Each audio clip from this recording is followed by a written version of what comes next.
we've come to the end now, and we've got some questions now that we have David Marsh here about his experience with CLIL, and specifically, I mean, you've lived in Finland for about 25 years now, and it seems like they've got it all figured out there. So can you tell us a little bit, what has your experience in Finland been, and what is the secret to their success? Yeah, it's a tricky question, and people often ask it. There are two words that come to mind, and they're both a bit strange, and they are systemic mindfulness in that country, which has the same size population as some of the Spanish autonomous regions. The people care and think about the value of education, so they support education. They are mindful, whether they're employers, parents, young people, teachers.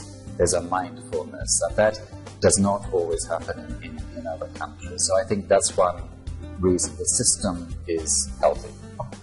Okay, and how can we get that healthy system in other countries? What's the first step in that direction, do you think? You can't export a model from one country to another in something as complicated as education, as we know. But there are some aspects of Finnish education which certainly could be applied to the Spanish autonomous regions. First and foremost, take the pressure away from inspecting and controlling the teachers in a centralized top-down way. Give the teachers the autonomy and ultimately the respect to let them get on with their jobs is probably number one. Okay. And what about thinking more along the lines of teacher training? Is there something that, an aspect of teacher training that's missing, or some sort of preparation that we can prepare teachers with before they encounter this new system of teaching, this idea of CLIL in the classroom? Yeah. I mean, CLIL took root in Finland because Finland has a highly integrated sort of educational philosophy, okay?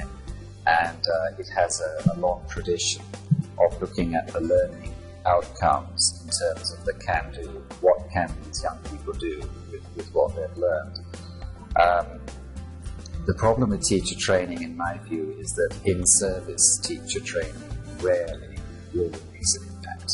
Because even if you have fabulous teachers who come on courses like the teachers we have here today, you know, really dynamic, inspirational people, it's very hard for them to go back to a school if the school is unhealthy in some way.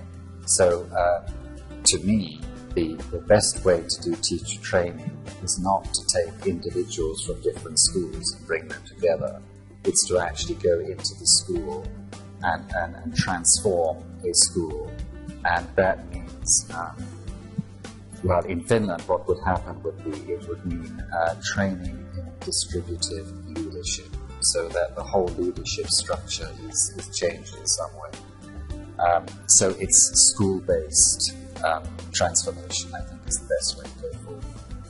Okay, I see. So starting maybe more on a larger scale, starting at the school level, yeah, and then letting it trickle down into yeah, teacher training, yeah, and more individualized. Yeah.